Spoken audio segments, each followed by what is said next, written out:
आप कहाँ से हैं भैया? दिल्ली? मैं यूपी से हूँ, गोरखपुर से। अच्छा, गोरखपुर से। और हाँ। दिल्ली में रह रहे हैं आप? दिल्ली में रह रहे हैं। अच्छा, तो अभी एक लेटेस्ट मुद्दा आया है कर्नाटक का। हाँ। कर्नाटक के अंदर अभी एक हिंदू लड़के को एक दूसरे रिलीजन के ने काफ़ी बहुत बुरी तरह मारा है। और इलेक्शन के टाइम पे मतलब वहाँ पे सिद्धारमैया कांग्रेस की सरकार है, तो आप क्या उसके बारे में बताना चाहते हैं? देखो, ये पहले से ही होता रहा है कि जहाँ भी कांग्रेस की सरकार होती है वहाँ पे हिंदुओं को पीटा जाता है। नहीं पीटा जाता है तो कोई ना कोई मुद्दा ऐसा लाया जाता है जिससे हिंदुओं को परेशानी होती है। अच्छा। तो इसमें कोई नई बात नहीं है, ये कांग्रेस हमेशा से करती रही है। तो मैं तो इस पर क्या ही बोलूँ, क्योंकि ये इनका हमेशा से रहा है।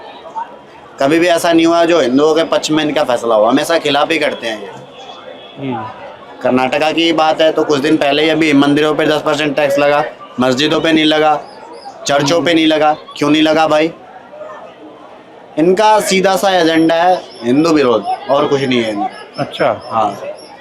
तो अभी एक चीज़ और हुई है कि लेटेस्ट में राहुल गांधी ने मुंबई के अंदर महाराष्ट्र में एक बयान दिया है। हाँ। उस बयान में दिया है, कहा है कि मैं मोदी और बीजेपी के खिलाफ नहीं हूँ, पर मैं उस शक्ति के खिलाफ हूँ और मेरा पूरी ताकत उस शक्ति के खिलाफ है जो मोदी कल को इलेक्शन ही जीतते हैं उस वजह से। तो इसके लिए पीएम मोदी का वक्तव्य जो आया है वो भी शायद आपने सुना ही होगा।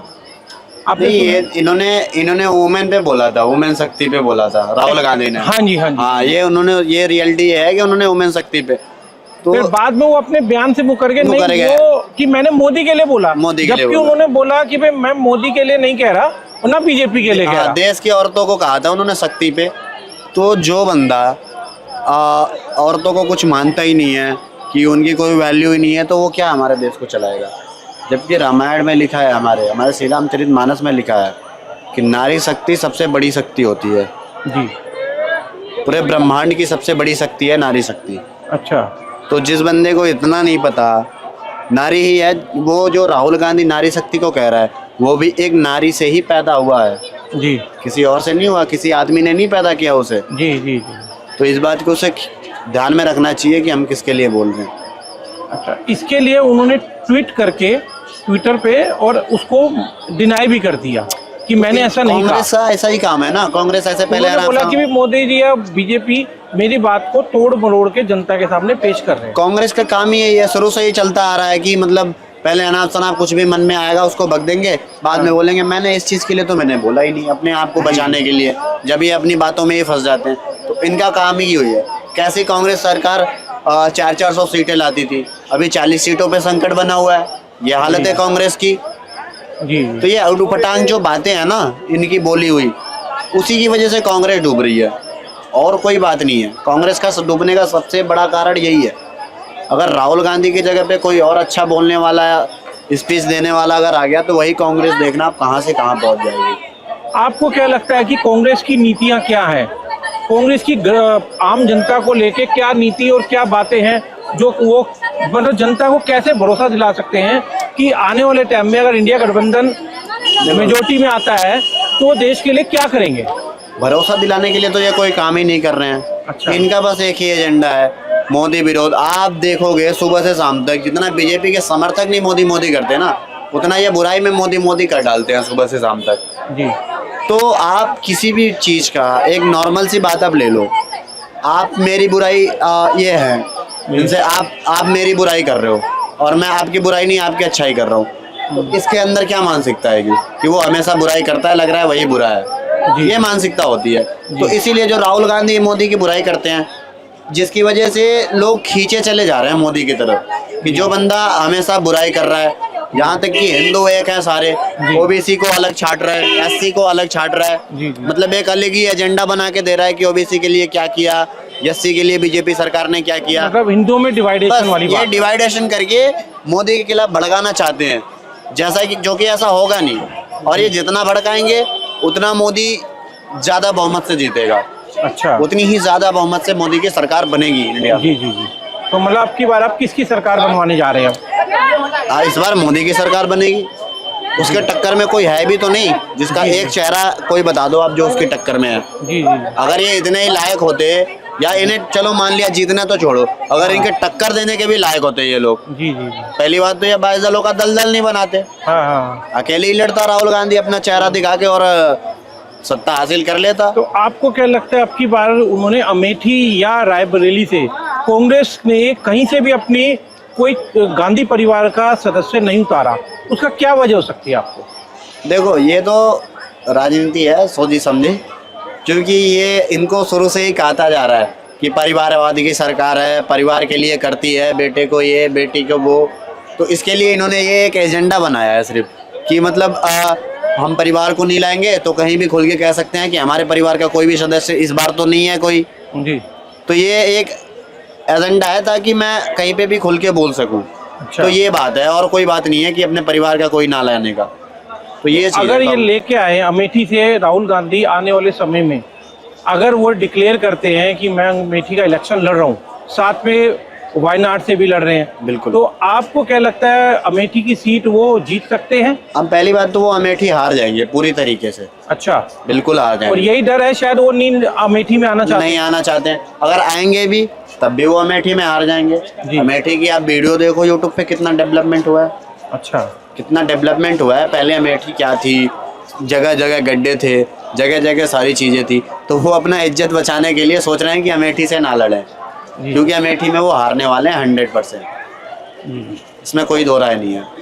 और यूपी के अंदर बाबा बैठे हैं वहाँ पे, योगी बाबा। बिल्कुल। तो योगी बाबा के लिए आप क्या कहना चाहते हैं कि 80 सीटों के टारगेट में वो कितनी सीटें लेके जाएंगे? देखो पहली बात तो ये है कि योगी बाबा इतना अच्छा काम कर रहे हैं ना, शायद किसी ने भी नहीं किया था यूपी में। अच्छा। गाड़ी पलटते पलटते यूपी की पूरी इकोनॉमी ही पलट दी उन्होंने। तो आप देखो पहले यूपी का कहीं भी कंट्रीब्यूट करने में इंडिया में कहीं कुछ नाम नहीं आता था कि यहाँ पे है यूपी, यहाँ कंट्रीब्यूट कर रही है। आज गुजरात और तमिलनाडु जैसे राज्य को पीछे छोड़ के दूसरे नंबर पे हो गई, महाराष्ट्र के बाद दूसरे नंबर पे इकोनॉमी हो गई जो भारत में सपोर्ट करती है, मतलब कंट्रीब्यूट करती है सबसे ज़्यादा। तो ये देखो अब क्या कर दिया योगी ने, आते ही किसी ने नहीं किया था, कहीं नाम तक नहीं दिखता था यूपी का, सिर्फ नाम होता था यूपी में क्राइम की वजह से, गुंडागर्दी की वजह से। पहले रात को 8 बजे से पहले हम लोग बाहर निकलते थे, ये डर बना रहता था कब कोई 2 थप्पड़ मार दे, कब कोई फ़ोन छीन ले, कब कोई गाड़ी छीन ले, तो ये चीज़ों का डर बना रहता था योगी सरकार आने से पहले, जो कि अब ये सारी चीज़ें ख़त्म हो चुकी हैं।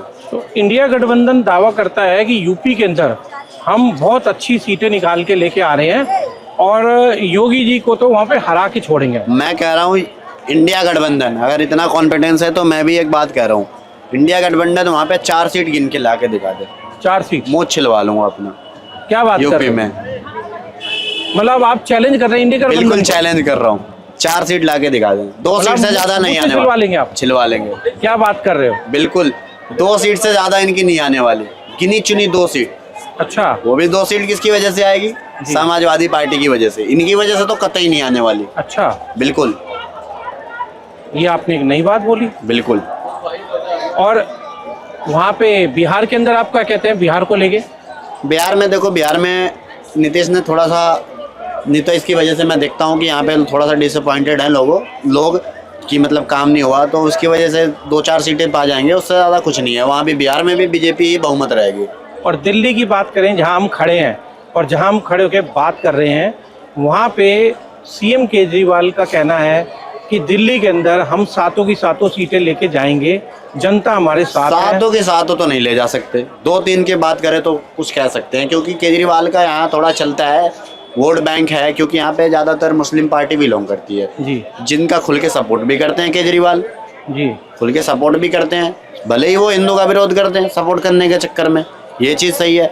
लेकिन इसकी वजह से तो 1-2 सीटें 3 सीटें संसद की आ जाएंगी।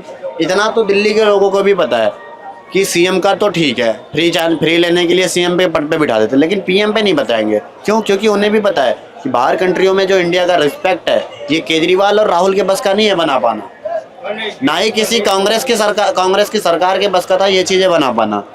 तो और दूसरी बात, केजरीवाल को लोग भी जान चुके हैं, सोमनाथ भारती नई दिल्ली से जिसको सीट दिया है, सॉरी उसने केजरीवाल ने, वो अपनी बीबी के ऊपर कुत्ते छुड़वाता है, तो लोग भी समझ चुके हैं कि इनके में भी अब क्रिमिनल है सारे कांग्रेस की तरफ। तो अब डेफिनेटली गिरने वाली है इनकी सरकार, केजरीवाल की 100% गारंटी है ये। तो 2024 के बाद 2025 में दिल्ली के इलेक्शन है, बिल्कुल। आपको क्या लगता है कि आने वाला समय क्या ऊँट किस करवट बैठेगा? आने वाला समय 2025 में बीजेपी की सरकार बनेगी यहाँ पे 100%। क्यों? हाँ। क्योंकि एक बार इन्होंने कहा 2015 में यमुना को साफ करवा दें, कुछ नहीं हुआ। यहाँ तक कि मीडिया वालों ने बोला कि आप 2015 में भी तो ये बातें बोली थी, तो इन्होंने बोला अगली बार नहीं, मैंने नहीं बोली थी, जबकि इनकी प्रॉपर वीडियो पड़ी हुई है, यहाँ इन्होंने बोली थी। तो ये अपनी बातों को झुठला रहे हैं, जो कि सोशल मीडिया पे जम के वायरल भी हो रहा है, जिनकी वजह से इनको लोग पोक कर रहे हैं। अब ये मतलब चले जाएंगे, क्योंकि इनकी बातें अब जो ये कह रहे हैं उस पर खरे नहीं उतार पा रहे। आप बिजली फ्री दे के क्या करोगे? आप बस फ्री करके क्या करोगे? पीने का पानी जो सबको ज़रूरत है, सबको ज़रूरी चीज़ है, जो कि जीने के लिए हमें चाहिए। लाइट ना हो तब भी 2 दिन 2 मिनट के लिए बंदा रह लेगा, लेकिन पानी तो नहीं रहेगा तो नहीं जी पाएगा। उस चीज़ के बिल आप लाखों लाखों के ला रहे हो और बिजली को फ्री दे रहे हो। कहाँ की सरकार है ये? क्या फ्री दे रहे हो आप? मतलब एक जगह फ्री दे के सारी जगह लूट ले रहे हो। हाँ, पहले यही चीज़ें, अभी केजरीवाल के आने से पहले हमारा जो ये पानी का जो भी इनका विभाग था, हाँ, इनका बिल आने के बाद भी 6000 करोड़ प्रॉफिट में था। अरे कोई थी ना यहाँ की, वो मुख्यमंत्री थी, नाम शीला दीक्षित, उनके टाइम में 6000 प्रॉफिट में था। 6000 करोड़ का, 6000 करोड़ का, तो हम लोग प्रॉफिट में थे। अभी हम लोग 7295 करोड़ लॉस में चल रहे। कहाँ गए पैसे? कहाँ गए? सारे घोटाले में घुस रहे हैं इनके। लोगों को ये दिख नहीं रहा। लोगों को बस क्या चाहिए? फ्री चाहिए। आने वाली पीढ़ी, ये नहीं पता कि आने वाली पीढ़ियाँ ये फ्री के चक्कर में, हमारी आने वाली पीढ़ियाँ अंधकार में चली जाएंगी। उनका क्या होगा? हम तो फ्री के चक्कर में अपना गुजर बसर कर लें, हमारे बच्चों का क्या होगा? ये चीज़ें कोई नहीं सोच रहा कि देश पे कर्जा बढ़ेगा, घोटाले करेंगे तो क्या होगा। जी। तो ये चीज़ इनको सोचना चाहिए थोड़ा, और एक सही पक्ष में वोट डालना चाहिए। चलिए, धन्यवाद। उम्मीद करते हैं जैसे आपने बोला है, और आगे आपने एक बात और बोली है, मुँह से छिलवा लेंगे। बिल्कुल, वो एक चैलेंज है आपका। बिल्कुल, 4 सीटें लादा छिलवा लेंगे। मतलब इंडिया गठबंधन की यूपी में 4 सीटें नहीं आनी? यूपी में नहीं आनी। और कहीं कहते तो नहीं मान लेता मैं, लेकिन यूपी में नहीं आने वाली। अखिलेश यादव तो खुद कह रहे हैं कि भाई साहब 10 सीट तो मैं कहीं छोड़ ही नहीं रहा। लो, उन्हें पहले ही पता है कि 80 सीट में 10 सीट, उन्हें पता है कि मेरी 10 सीट वो अकेले की कह रहे, सपा की। वही मैं कह रहा हूँ, बाकियों की अलग। वही मैं कह रहा हूँ ना कि सपा कहाँ से राजनीति करती है? यूपी से करती है जी। सारी राजनीति उनकी यूपी से है। तो ये कम से कम 80 के आधा भी बोलते कि 40 सीटें मैं ला लूंगा, तो मैं मानता कि चलो भाई, हाँ, मुझे नहीं बोलना चाहिए, मेरी गलती हो गई। ये खुद कह रहे हैं कि 10 सीटें मैं ला लूंगा, क्योंकि इन्हें पता है मेरी औकात क्या है। 10 सीटें बोलूंगा, क्या पता गेलुआ में 1-2 मिल जाए वो सीट तो कहीं से। तो इन्हें खुद ही पता है कि मेरी औकात क्या है, मेरे बस का नहीं है लाना यूपी में सीट। जी, बिल्कुल। तो ये कहीं नहीं लाने वाले हैं, बस ये बकवास की बातें हैं कि यूपी में 20 सीटें ला रहे हैं, 50 सीटें ला रहे हैं। जनता, आप थोड़ा ज़मीनी स्तर पे देखोगे तो पता चलेगा कि हाँ, बीजेपी के क्या है। इनको प्रवक्ता की ज़रूरत है। इनके देखोगे ना, यहाँ पे जितने भी रिकॉर्डिंग करते हैं, जितने भी कांग्रेस के चैनल हैं, कुछ चैनल यहाँ पे ऐसे हैं जो कांग्रेस का सिर्फ बाइट डालते हैं, बीजेपी का कोई कितना भी अच्छा डाल दे तो क्लिप काट देंगे। तो उनके पास एक ही चेहरा होता है, लेकिन जो दोनों साइड का जाता है उनके पास 20 चेहरे होते हैं। रोज एक नया चेहरा होता है वीडियो डालने के लिए। तो इनको प्रवक्ता की जरूरत है। पैसे दे के प्रवक्ता बेच के मीडिया पे बुलवा रहे हैं, और बीजेपी की पूरी जनता ही प्रवक्ता है। सही बात। तो दोनों में बहुत डिफरेंस होता है। चलिए, ठीक है, थैंक यू।